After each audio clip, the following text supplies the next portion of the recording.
What I saw Kolhapur addition. तर सगळ्यात पहिले आम्ही बाळूमामा देवस्थान आदमापूर येथे गेलो. त्यानंतर अगदी लवकरच आमचं दर्शन झालं.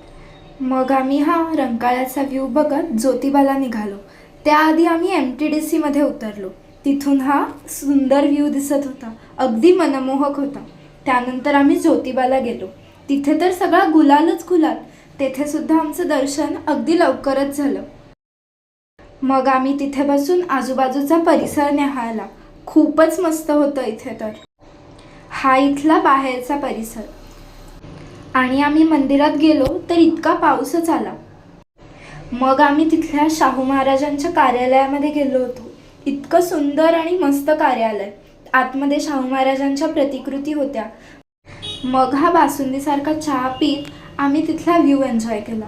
आणि हे झाड हे तर 400 वर्षांपूर्वीचं झाड आहे, अगदी शाहू महाराजांच्या काळाच्या आधीपासून.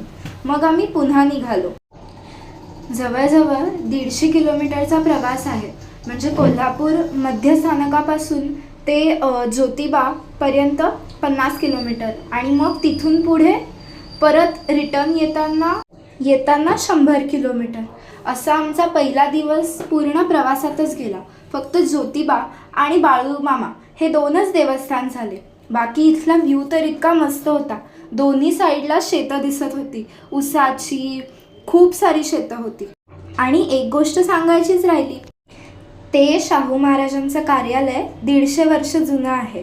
Okay, tata, bye bye.